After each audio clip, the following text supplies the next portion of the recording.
Scott, I wanted to ask you, you said you had the experience of going from an evangelism church to a discipleship church. What does one church do that the other one does not do?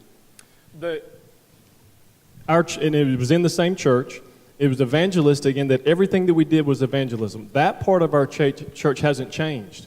Our small groups are still evangelistic, other than the journey group. Our journey groups are not. They're not reaching out. They're not bringing people into those journey groups. But every other layer is evangelistic. The thing that changed is the culture that we've created at our church. They hear the language from us that you lead people to Christ, but we don't leave them alone, that we connect them. Matter of fact, we do so much that we moved our connection class, which was 3 hours once a month on a Sunday night, in a test of endurance. We moved it from that to 4 weeks, and I wrote a curriculum that takes people exactly who we are and what we believe, and then what a biblical church member is, thanks to Tom Rainer's book. Works great in that context. And then we take them through what their spiritual gifts is, single or multiplication of that, or the multiple aspects of it. And then we give them an opportunity to plug in to lots of different areas based on what their spiritual giftedness is. And then the last one, we give them a launch of the whole campus and where things fit. And then when they walk out of that place, they know 2 options, and they're gonna go the next 2 weeks. So we don't give them one. We tell them we want you to try at least 2 small groups in the next 2 weeks, and then you evaluate where do I fit the best. So the shift has not necessarily been on the evangelism end. The shift has been that everything we do filters through discipleship. And if I can just go ahead and make some people mad today, think about your convention. Many of our conventions have an evangelism department, and there's discipleship underneath it. I think it's backwards.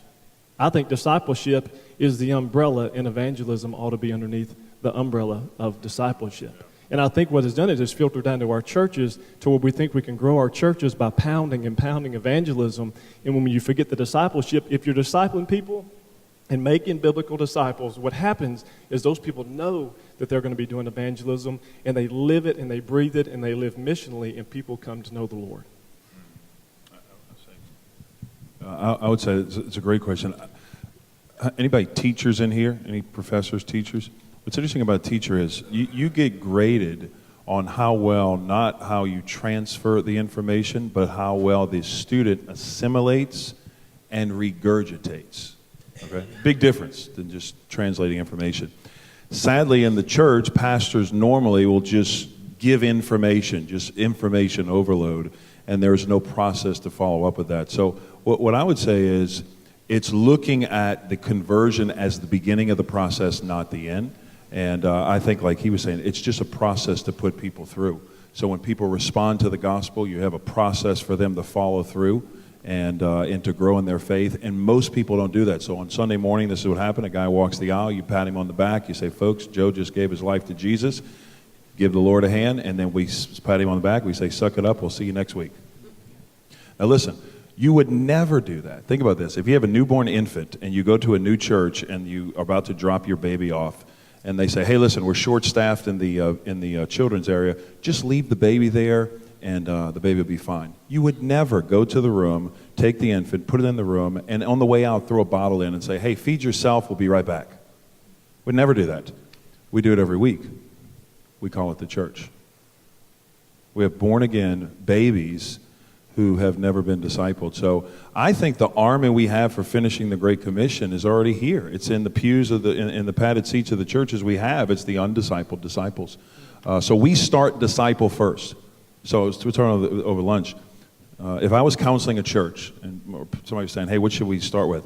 I would start with discipleship first. Here's why.